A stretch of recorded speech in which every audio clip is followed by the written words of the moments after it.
Ladies and germs, this is a Shuttle PC made by the Chinese manufacturer Shuttle. The model number is far too complicated to get into it, so I will carry on calling it the Shuttle PC. Today I'm going to perform a little experiment turning this into a Steambox, basically using SteamOS. The exact specs I will get into in just a moment. Miniature PCs like this, especially older ones, are not very good for gaming or running multimedia, that kind of stuff, because they're quite slow. But this one is no slouch.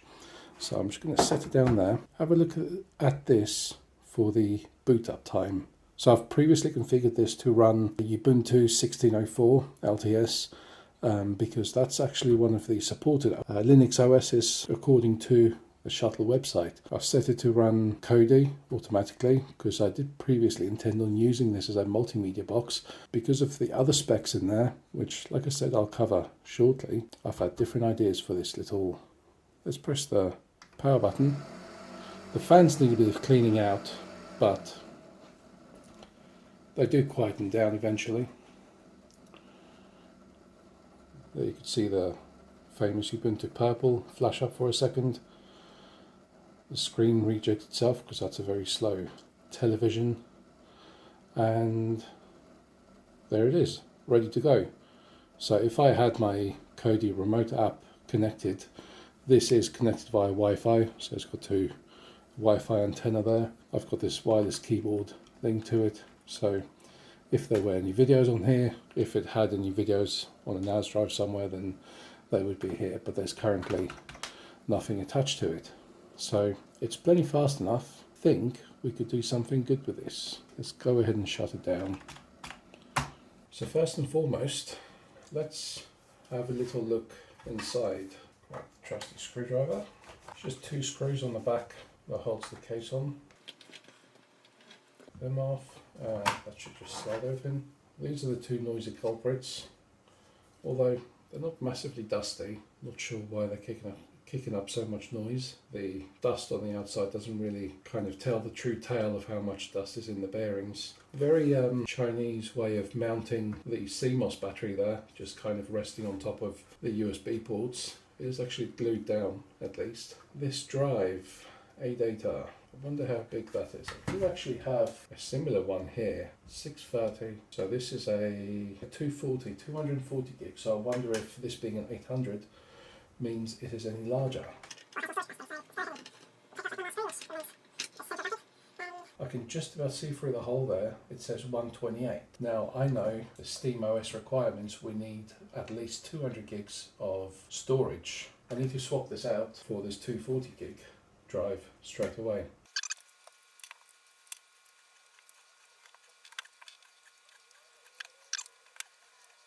I don't know what's on this drive. We'll find out when it comes to the installation.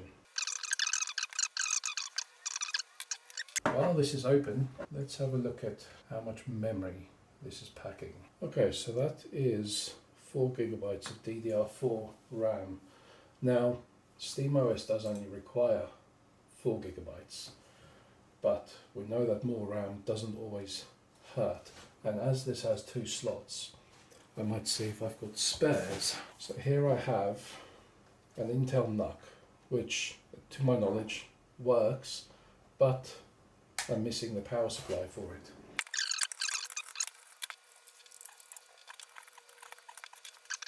Although this looks like DDR3, that's no good. These are 1 gig modules and it's DDR3 anyway, because this NUC is considerably older than the Shuttle PC. We'll leave that be for now.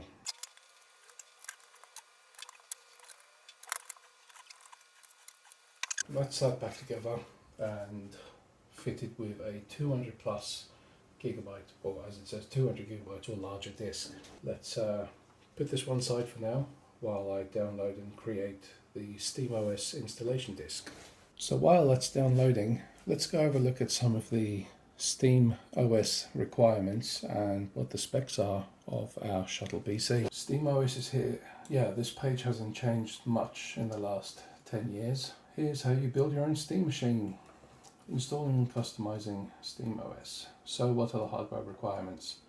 Intel or AMD 64-bit capable processor, 4GB or more of RAM, 2GB or larger hard disk, NVIDIA, AMD or Intel graphics, AMD specifically Radeon 8500 and later. Obviously a USB port for installation, and UEFI firmware is recommended, which I believe the Shuttle does support. What caught my attention specifically was this section here, the Intel graphics, because this Shuttle PC has exactly that. This Shuttle PC is the DH110SE specifically, and if you look at the specifications for that, it has Intel chipset. It supports a variety of Core i3, i5 and i7 Pentium, Celeron, etc.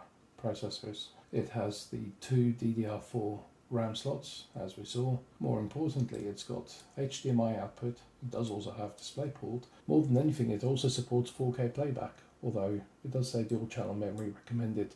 Because it's Intel graphics, obviously it shares memory. So anyway, the fact that it supports Intel Skylake, etc., that era of processors, they are definitely Intel 64-bit capable. We know it's got a 4 gig of RAM, and it's got at least 200 gig hard drive space.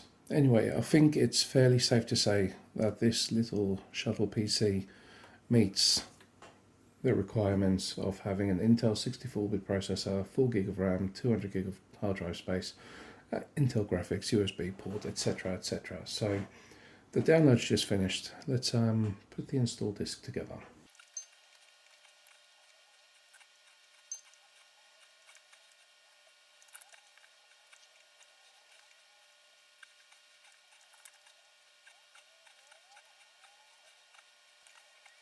Oh, here it is. Some older SteamOS installation documentation. 10 years ago, this was the only method to install SteamOS, and it was basically using Clonezilla to copy a complete image of SteamOS installed on a 1TB disk to a 1TB or larger disk. Well, here there's still mention of unzip the SteamOS installer.zip, whereas what we actually downloaded was Steam Deck Repair. So it's like a nightly build image from latter part of November last year, and it's some sort of a... Anyway, I'm using 7-zip to extract that directly onto the USB stick. Not enough space on the disk. Looks like I need to find an 8GB.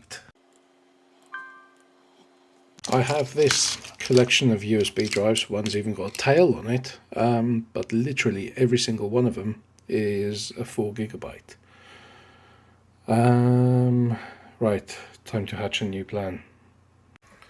Right, got something here. Let's see what it comes up as. 755, yeah, 8GB. Format, yep. Give that a few seconds. Boom, I think that'll do.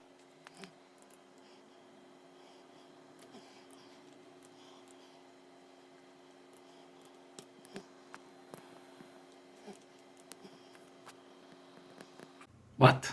Again? But this is 8GB. What's going on? Okay, maybe I've been a little dumb. There's the disk image. The instructions are somewhat unclear, so let's extract that first, see how big the actual disk image is, and then we'll report back. But I'm sure it says so. These are the up-to-date instructions. What does it say here? Unzip SteamOS zip file to... Wait, hang on a sec. Did I download the SteamOS installation? It still takes you to the deck image, which when it goes up there, it's still the same crap. Right. What about this one? Expert installation. That takes you to the same. Agree. Download. That's the exact same file. Interesting. Let me do some more investigating.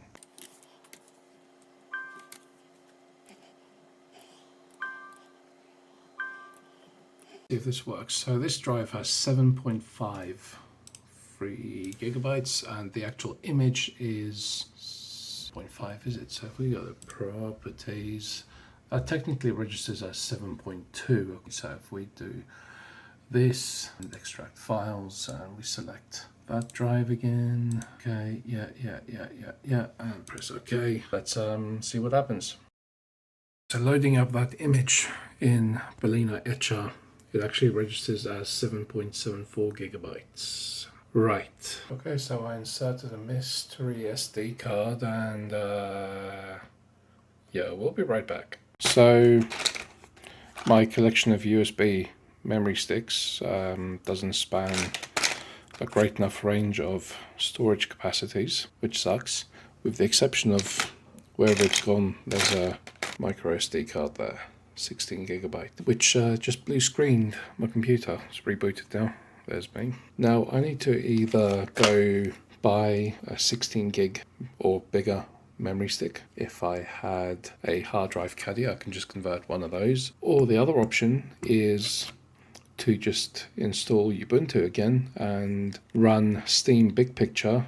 That's an option because we know Ubuntu runs very well on the Shuttle PC. Although it would be nice to have SteamOS. I need to find out for definite what size memory card is required. Not memory card, USB stick is required for booting. Oh, what's this? How big's that? Oh, that's 4 gig as well. I think that is the conclusion of this for now. Let's call this part 1 because I've got other things to get on with today. I've already wasted nearly 2 hours trying to get one of these loaded up with SteamOS, and that's not going to happen until next time, I'm afraid. That's it for the Shuttle PC Steambox for now. Until then, bye.